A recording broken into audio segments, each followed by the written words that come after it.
Hello, good morning. I am Coach Gerald at sa videong ito, tuturuan kita paano ba natin i-transfer itong Matic token natin dito sa ating token packet papunta sa GCash, GCrypto. Pero bago ang lahat, intro muna tayo mga kapartners.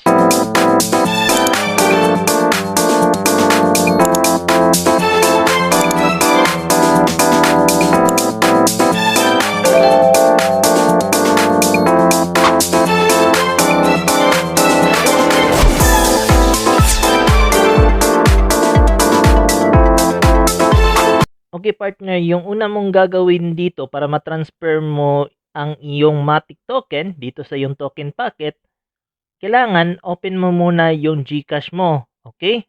Dito sa GCash, click mo lang itong View All Services. Okay? Pagka-click mo ng View All Services, scroll down mo lang partner tapos hanapin mo ang GCrypto. Click mo lang yung GCrypto para ma-open mo yan. Tapos wait mo lang partner na mag-load siya or mag-pop up kasi depende po yan sa iyong internet connection. Ganito po yung lalabas, welcome to GCrypto. So wait mo lang siya na mag-load partner or lumabas yung kanyang homepage. Ayan, so nakadepende po tayo dito sa ating internet connection. So wait mo lang siya, initializing, hand tight, almost there. So antayin mo lang partner, no? Tapos dito, meron nakalagay na Hi Gerald. Ayan, GCrypto. Tapos yung gagawin mo partner, click mo itong See More. Yan. Merong crypto assets. Tapos i-click mo lang yung See More. Tapos dyan sa search button, type mo lang partner Polygon.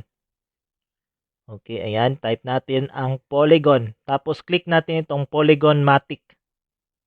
Okay, click mo yung Polygon Matic. Tapos dito sa Polygon Matic partner, ang gagawin natin dito, ayan, hantayin lang natin siya na mag-load, no?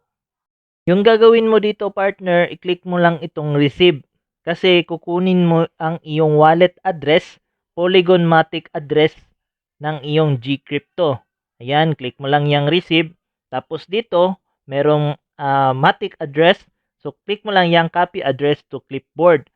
Tapos, pag na-copy mo na, or na-click mo na yung copy address, ang next na gagawin mo, pabalik ka dito sa iyong token packet.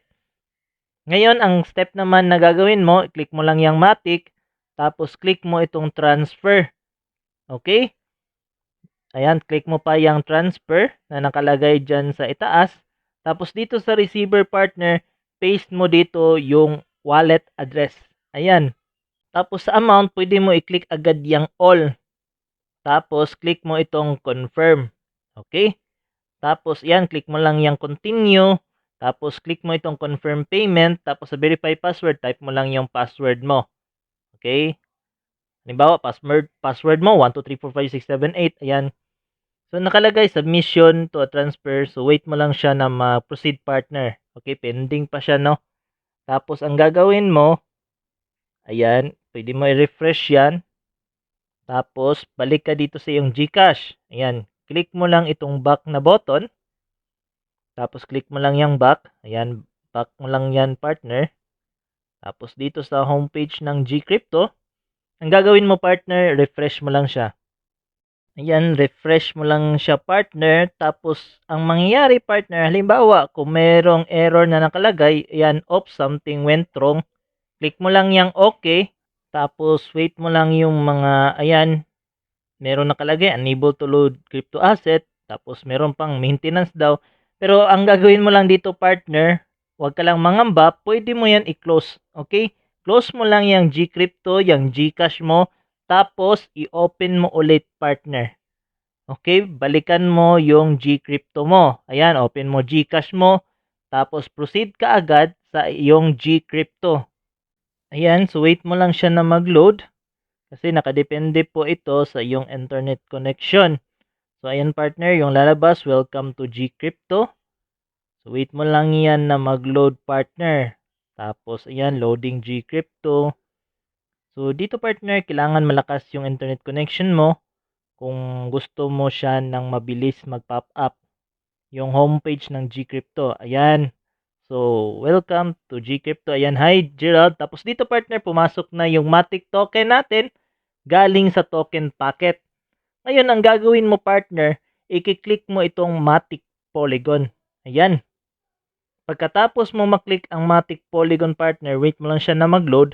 So dito partner, makikita mo siya na ang presyo ngayon, yung sell, nasa 48.92 pesos po. Okay? Ibig sabihin nito partner, doon sa token packet, 5,000 yung amount niya. Pero pag transfer dito sa Gcrypto, since yung value ni Gcrypto kapag binenta mo yung Matic token, nasa 88 pesos. So, i-times mo yan sa iyong balance na Matic. So, 100.56793 for Matic. So, yan. Yan po yung conversion. Okay? Pero, ang kagandahan, partner, kung halimbawa, yung presyo ng Gcrypto, halimbawa, kapag binenta mo siya, nasa 100 or 500, mas malaki po yung kita mo o yung conversion mo. Okay? So, nakadepende po yan sa iyo. Pero ngayon, since video tutorial ito, kahit ganito yung presyo, kailangan ko itong gawin. Okay, kailangan ko itong ibenta, itong sell. Okay, para maipakita ko sa iyo yung steps. Ayan, type mo lang dito yung Matic balance mo. Ayan, 100.56793.4. So, yung matatanggap ko na conversion in Philippine Peso, ayan, 4,917.48. Ayan, so yan po yung gagawin mo partner. Click mo lang yung sell Matic. Okay? Click mo lang yung Cellmatic, wait mo lang siya na mag-load. Tapos dito naman partner, kapag na-proceed na yung processing, ayan, sell order successful.